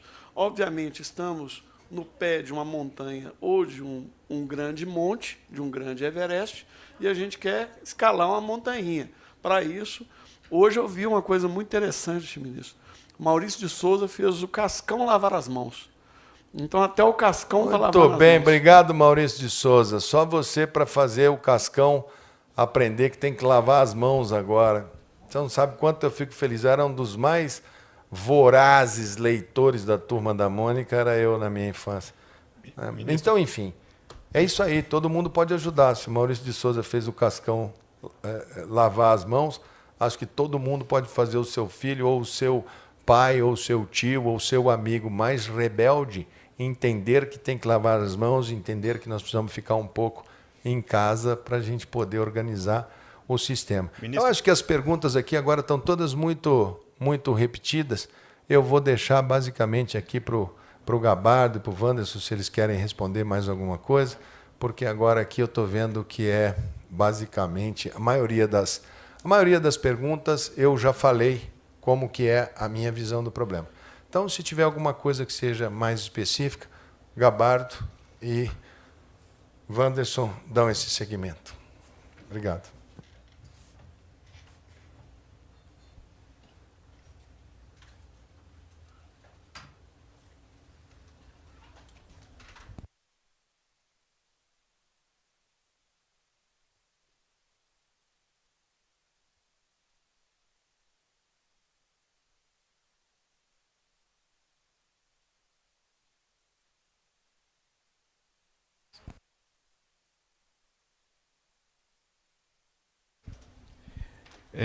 Combinado aqui com o secretário, da gente fazer mais 30 minutos de perguntas. Gustavo, sobe lá na pergunta do Metrópolis, eu vou juntar algumas perguntas. Mais.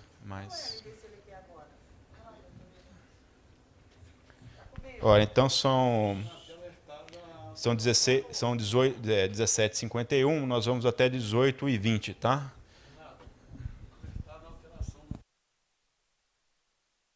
Eu já expliquei no grupo, mas o Ceará ele nos alterou a notificação. Serão mais 4 casos que nós vamos inserir de óbitos no Ceará, e nós vamos alterar a tabela e disponibilizar para o grupo de jornalistas.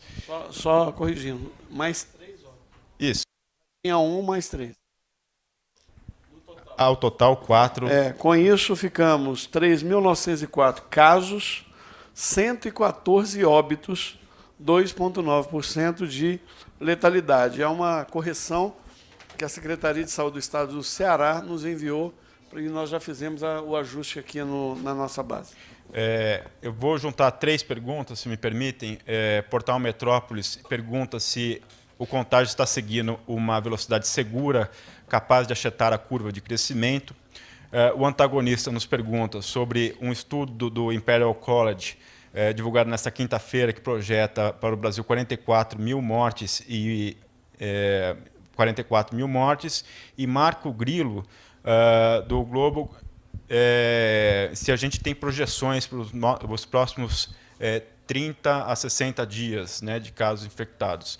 Então, sobre a curva, se estamos numa velocidade segura, sobre o estudo de 44 mil mortes e sobre a projeção para os próximos 30 a 60 dias. Bom, eu li o estudo do Imperial College. Eu acho que, como todo modelo, você tem muitos parâmetros que são muito empíricos, baseados em cenários diferentes, características locais não são contempladas, mas é um estudo a mais. Nós estamos com uma variedade enorme de abordagens, inclusive muitas delas apoiadas pelo próprio Ministério da Saúde, que as instituições estão colocando como acesso aberto, e estamos adotando, numa parceria com a Organização Pan-Americana da Saúde, a nossa referência. Então, a nossa referência ela é construída com a parceria da Organização Pan-Americana da Saúde, e na próxima semana vamos abrir todas as planilhas, todos os dados, colocaremos no site para que todos possam ler, criticar, sugerir a partir dos parâmetros que estamos utilizando como referência para o cálculo. E possivelmente vão ser diferentes tanto do Imperial College como também de outros estudos. Eu mesmo venho discutindo e trabalhando em análises com a Universidade de Harvard. Nós estamos trabalhando, vamos publicar esse resultado. Então, estamos estudando várias metodologias diferentes, exponencial, modelos de matemática compartimental. Tem uma variedade bastante grande de estratégias. Então, esperamos buscar a precisão desses estudos, e eles vão ficando cada vez mais precisos quanto mais dados nós dispomos da realidade, porque a projeção dessas características locais ficarão mais ajustadas no modelo. Para dizer se o ritmo de crescimento da curva ela está numa velocidade segura, não dá para dizer ainda. Ainda é muito prematuro. Como eu mencionei ontem, nós estamos no início da sazonalidade das doenças respiratórias, estamos comparando esses dados. Fizemos ontem um apelo para que as unidades de saúde, os médicos, notifiquem todos os casos internados de síndrome respiratória aguda grave, para que a gente tenha um padrão um pouco mais claro, porque o caso grave é um caso mais fácil de ser mensurado. Então, basicamente, é isso. Eu quero complementar sobre a questão da curva. Sobe um pouquinho aí, Renato. Metrópolis, vamos lá. Essa aí. O ritmo de contágio está seguindo uma velocidade segura. Nós sempre estamos falando aqui de uma possibilidade de um crescimento, né, de 33% por dia, com uma possibilidade de dobrar a cada 3 dias. Nos últimos 6 dias, ou seja, de segunda-feira para cá, o nosso percentual de crescimento foi 22% na segunda-feira, 16% na terça, 11% na quarta, 20% na quinta, 17% na sexta, 14% nessa apresentação de hoje. Então, nos últimos 6 dias, nós sempre ficamos abaixo de 20%, no máximo uma de 22% de crescimento, ou seja, abaixo daquilo que nós estávamos prevendo. E aqui, nesse gráfico, a gente compara, a partir do 100º caso, 3 ou 4 países. Tá? Então, vejam lá, o mais escuro é o somatório de 3 países, é o somatório da Alemanha, da Itália e da Espanha. Vejam só, a partir do dia em que nós tivemos o 100º caso, hoje nós estamos completando 15 dias. Hoje faz 15 dias que nós já chegamos no caso número 100. O Brasil onde é que está a curva do Brasil? O verdinho ali, ó. Olha o nosso crescimento em 15 dias, comparem com os 3 países individualmente, o amarelinho, que é a Alemanha, o verde, que é a Itália, o vermelho, que é a Espanha, e comparem com o somatório dos 3. Por que o somatório dos 3? Porque a população da Itália, mais a Espanha, mais a Alemanha, ela fica muito parecida com a população do Brasil, mais ou menos 200 milhões de habitantes. Então, o Brasil, com 200 milhões de habitantes, a partir do dia que nós tivemos o caso número 100, tem este comportamento nessa linha verde. E o somatório dos outros 3 países de primeiro mundo, Alemanha, Espanha e Itália, tem aquele comportamento com a curva mais grossa. Eu acho que isso responde à pergunta que foi feita.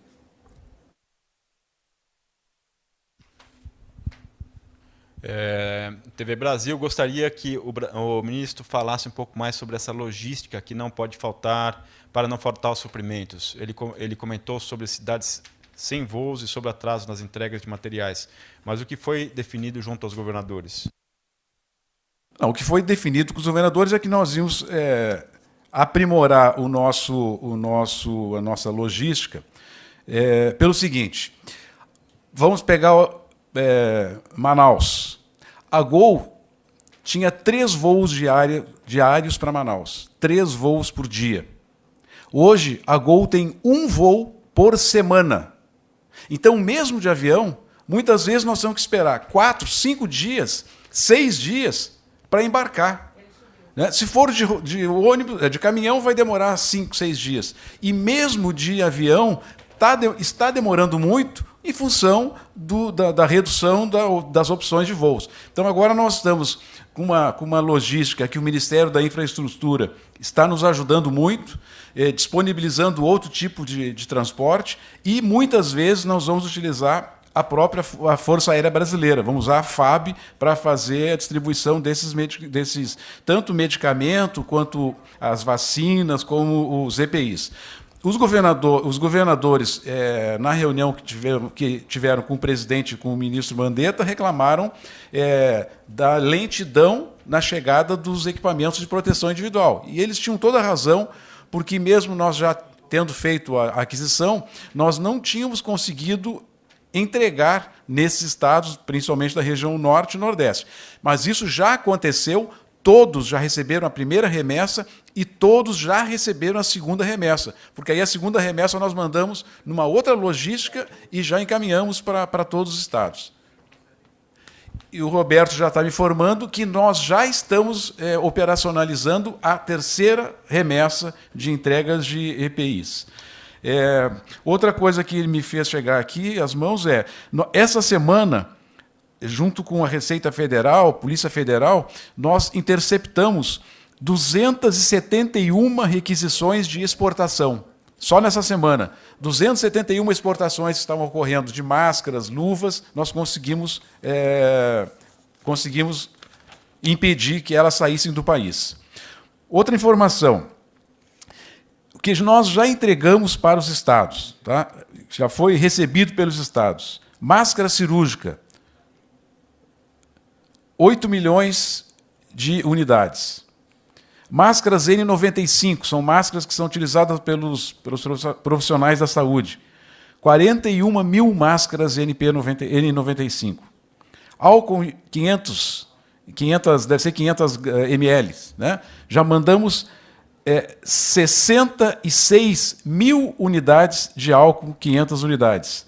Álcool 100 ml, já mandamos 100 mil unidades de álcool 100 ml. Luva cirúrgica, já enviamos aos estados 24 milhões de luvas. 742 mil aventais descartáveis. 100 mil sapatilhas ou propés. 60 mil óculos de proteção, 290 mil toucas.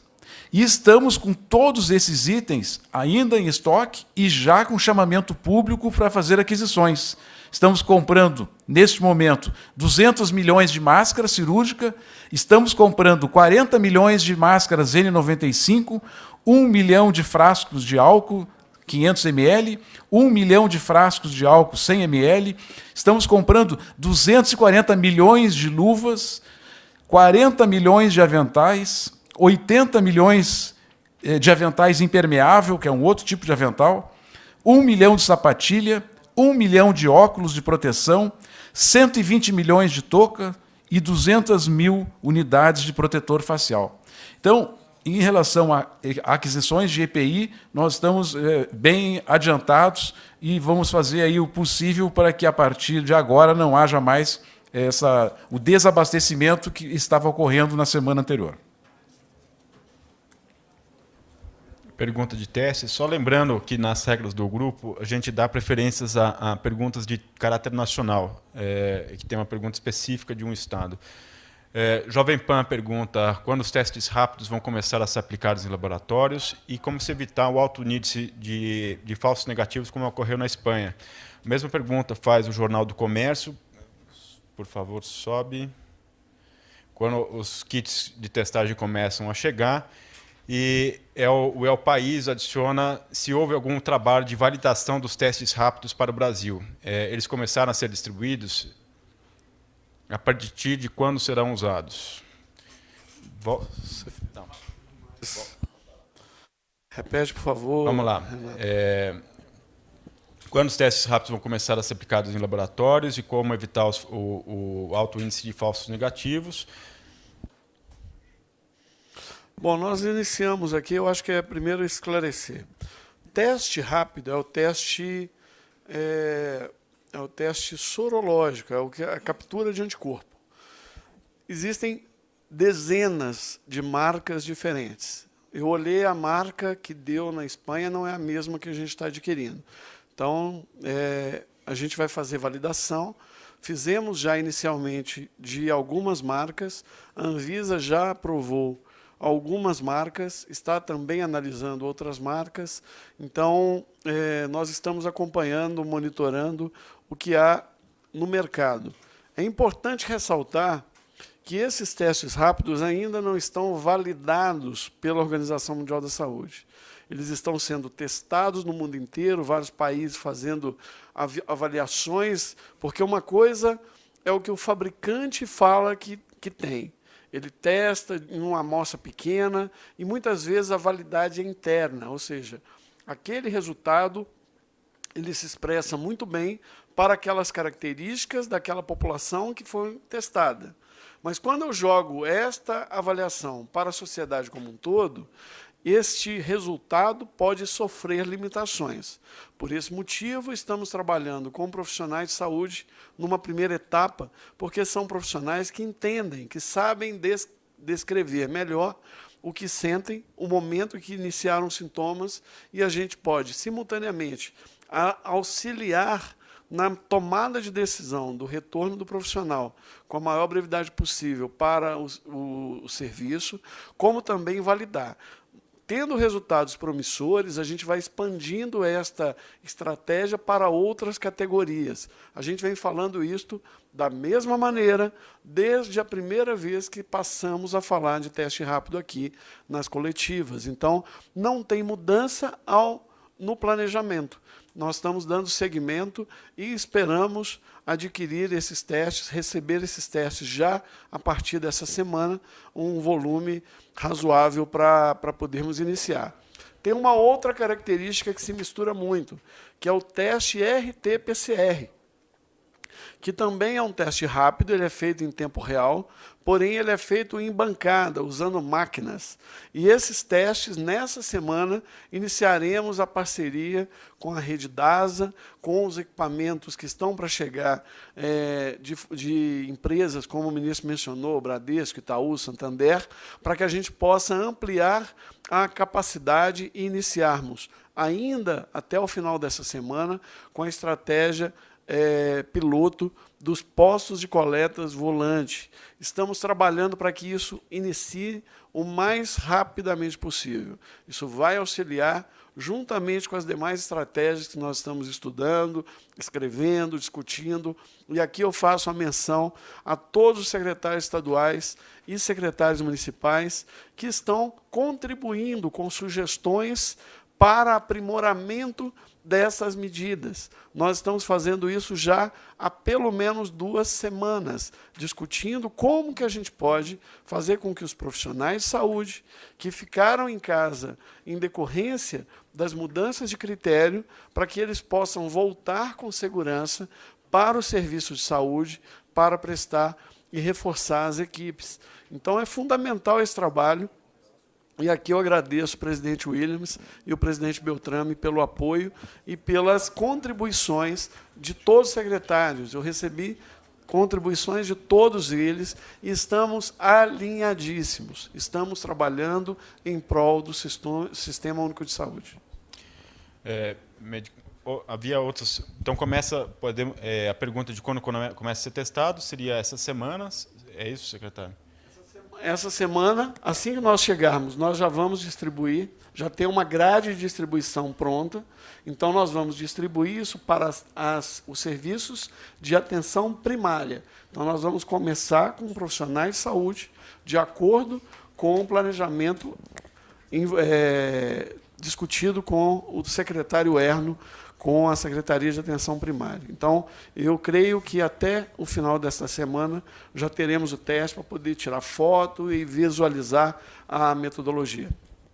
A Rádio Nacional do Alto Solimões, ela fala um pouco da experiência no Amazonas, só para tentando trazer para o caráter nacional, essas localidades de difícil acesso terão uma logística diferenciada?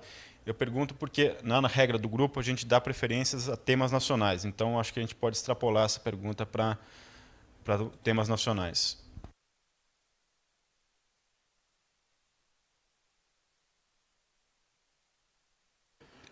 Logística de testes em locais de difícil acesso, como áreas ribeirinhas. Então, por esse motivo, nós estamos fazendo essa parceria com a rede DASA, porque ela tem uma rede capilarizada, para vocês terem ideia. Tem muitas empresas do interior do Amazonas que fazem os testes, eles realizam em São Paulo, tem uma capacidade logística muito grande, e integrado com a Fundação Oswaldo Cruz, com os laboratórios centrais, a gente vai ampliar essa capacidade. Hoje, nós já temos estratégias com os laboratórios centrais, então, na região amazônica, já existem fluxos pré-definidos de coleta. O que nós estamos fazendo é intensificar esses fluxos. Lembrando que, inicialmente, a estratégia ela começa em grandes centros, porque a aglomeração ela é grande.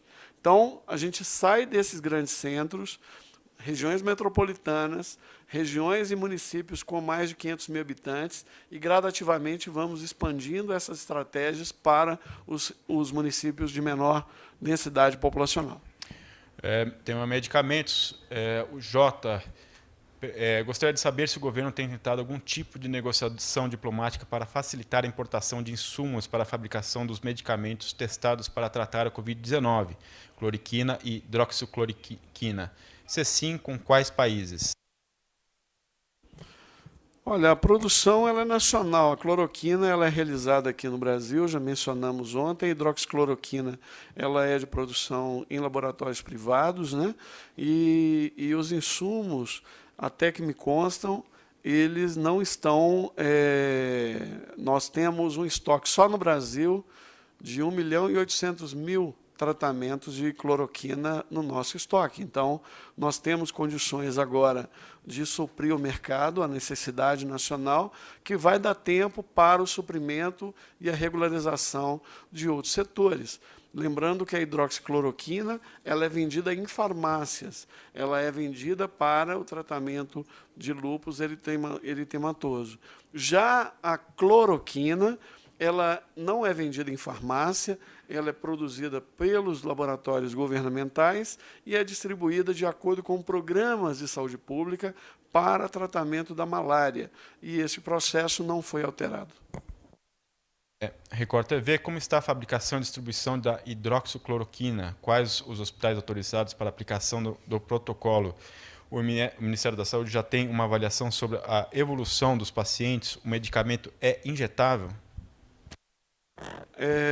O Dr. Marcos Vinícius Lacerda, do Instituto de Medicina Tropical do Amazonas, Fundação de Medicina Tropical do Amazonas, está concluindo, junto com o Dr. Júlio Croda, nós estamos trabalhando neste material e vamos passar essas instruções muito em breve, alinhados com aquilo que o Dr. Denizar já apresentou. A Fundação de Medicina Tropical do Amazonas é a instituição brasileira mais renomada, com maior capacidade para instruir o uso adequado deste medicamento, uma vez que o volume de casos que eles recebem a partir dos casos de malária na região amazônica, lhes confere uma capacidade muito grande de saber com mais detalhamento quais são as características clínicas, as situações, as reações adversas. Então, nós estamos trabalhando nisso e vamos informar a sociedade ainda em breve.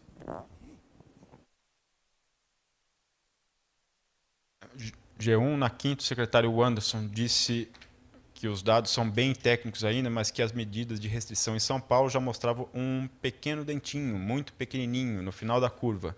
Na sexta, o G1 mostrou que o sistema de São Paulo não está notificando casos pelo critério clínico epidemiológico, só casos graves.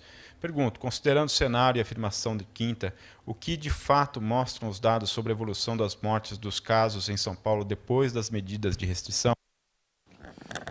Olha, esse dado ele está em processamento. Quem me informou, quem me passou essa análise foi o doutor e professor da Universidade de São Paulo, Marcelo Buratini. Buratini é um dos maiores especialistas do Brasil, conhece muito, e ele está concluindo esse estudo. Assim que eu receber esse estudo, nós vamos dar publicidade, mas como eu reitero, ainda são dados preliminares, estamos no início de um processo, precisamos aguardar um pouco mais, mas, obviamente, vamos informar tudo que nós tivermos em mãos.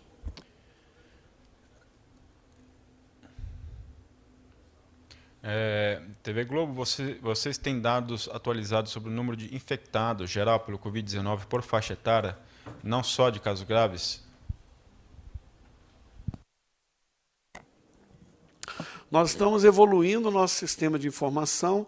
Eu entendo que o que se fala aqui são os casos sintomáticos, né? Os dados dos casos sintomáticos serão aprimorados gradativamente. Na próxima semana teremos mais gráficos, mais tabelas, qualificando o painel Coronavírus Brasil. Então, nós agradecemos a pergunta e nos comprometemos em colocar essas informações na evolução do sistema. Jornal Combate ao Coronavírus, TV Globo. O Ministério tem divulgado que o Brasil tem leitos suficientes para registrar 2,2 casos por 100 mil habitantes. 2,2 leitos por 10 mil habitantes. No entanto, esse índice considera planos de saúde, segundo a Associação de Medicina Intensiva Brasileira. Sendo os leitos privados, a relação cai para 1,4 leitos por 10 mil habitantes, próximo do limite da Organização Mundial de Saúde, entre 1 e 3 leitos por 10 mil habitantes. Além disso, a Associação dos Intensivistas prevê que, no pior cenário da Covid-19, serão necessários 2,4 leitos por 10 mil habitantes, portanto, todos os leitos dedicados à nova doença. Diante desses dados, como o Ministério pode afirmar que tem leitos suficientes, com acréscimo de 30% prometido, como ficará essa relação de leitos por habitantes? Quando alcançaremos esse aumento de 30% das vagas? Seria bom que os intensivistas que estão fazendo esse questionamento pudessem consultar os seus colegas intensivistas de Nova York. Nova York é uma cidade que tem população parecida com a de São Paulo, e tem 1.200 leitos de UTI. O presidente Trump está fazendo uma grande operação para aumentar em 50% os leitos de Nova York e transformar os 1.200 leitos em 1.800. Nova York, 11 milhões de habitantes. São Paulo, cidade de São Paulo, tem 3.324 leitos. A cidade do Rio de Janeiro tem 2.225. Então, São Paulo tem quase 3 vezes o número de leitos que Nova York. O fato, primeiro que está errado esse dado, não são 2,2.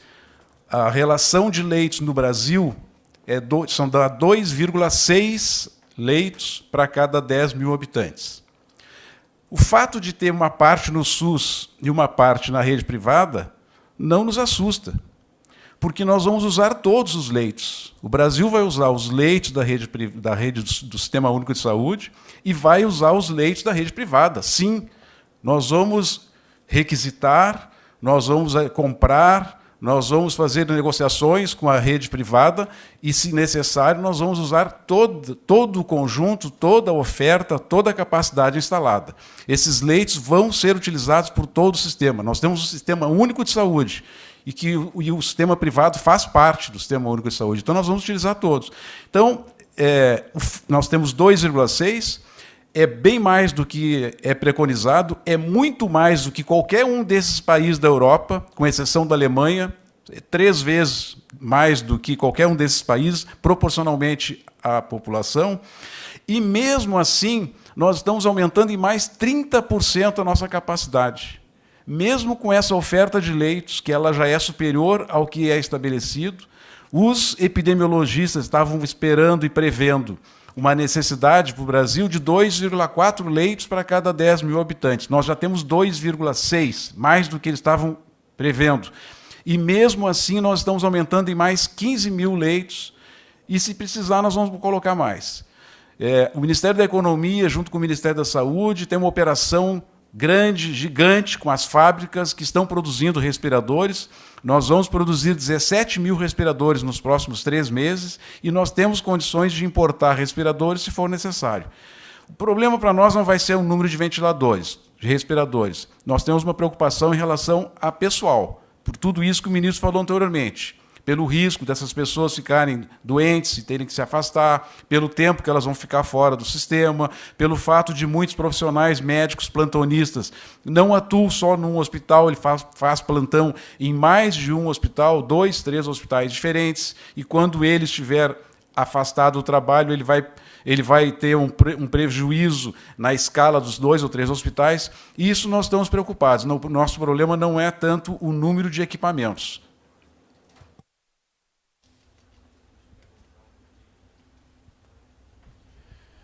Hospitais de campanha, em relação, CBN. Em relação à construção de hospitais de campanha, vimos que alguns imóveis da União estão sendo mapeados para esse fim. Já é certo, ou quase certo, que esses lugares terão que ser usados como hospitais improvisados, ou, por enquanto, isso é só uma preocupação? E de onde viriam os leitos e aparelhos para equipar esses lugares?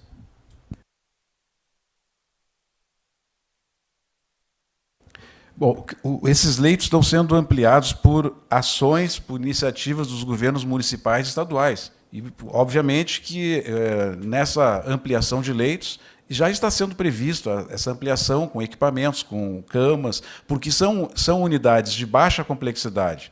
Então, esses equipamentos não vão, esses leitos não vão precisar de respiradores, não vão precisar de monitores cardíacos. Então, é basicamente cama e alguns equipamentos bastante rudimentares. Não tem nenhuma dificuldade no mercado em relação à produção desses itens. Secretário, a gente já estourou o tempo, mas eu queria pegar a última pergunta da vitamina D, que nos ajuda sobre fake news. Vamos lá. O que diz a vitamina D? Super Rádio SP, alguns sites especializados em temas relacionados à saúde divulgaram nos últimos dias a informação de que a vitamina D pode ter um papel importante na prevenção ao coronavírus, podendo ter mais eficácia do que a vitamina C. A informação é baseada em um estudo da Universidade de Turim. O Ministério já teve acesso a esse estudo? De fato, o consumo de alimentos que contenham vitamina D pode fortalecer o nosso sistema imunológico? Até agora, o que nós temos de informação é as vitaminas são essenciais, são importantes para o sistema imunológico para quem tem deficiência da vitamina. Então, se alguém tem uma deficiência de uma determinada vitamina, a reposição é desejável, é necessária para manter um equilíbrio e ter a sua imunidade garantida. Não existe, pelo menos até o momento, nenhum trabalho com consistência científica em que um acréscimo na oferta de qualquer tipo de vitamina possa reforçar o sistema imunológico. Não existe isso ainda, comprovando que, se eu tomar mais vitamina D do que eu preciso, isso vai melhorar o meu sistema imunológico. De qualquer maneira, a nossa Secretaria de Ciência e Tecnologia fica diariamente fazendo análise de tudo que está sendo publicado na literatura mundial sobre coronavírus e, obviamente, que se houver alguma ação nesse sentido, com algum embasamento científico, nós traremos para a disponibilidade. Nesse momento, não existe nenhuma consistência científica para a incorporação de vitaminas, como está sendo proposto aqui. Secretário, encerramos os 20 minutos, os 30 minutos propostos. Eu acho que... 2 tempos de pergunta. Exatamente. Um com o ministro e um com o secretário Anderson e eu. Obrigado. Eu não sei amanhã, domingo. Podemos fazer segunda só? Acho que amanhã vamos dar folga aí para o pessoal e faremos então na segunda-feira. Amanhã faz uma atualização no boletim, uma atualização dos dados no boletim, sem a necessidade da entrevista coletiva. No painel direto, no coronavírus, esse aí, né? covid.saude.gov. Não. Aliás, para lá. covid.saude.gov.br. Estará atualizado amanhã a partir das 16 horas. Se tiver algum fato relevante para amanhã, a gente faz a coletiva. Se não houver, ficamos então para segunda-feira e amanhã é só atualização. Obrigado para todos, bom fim de semana.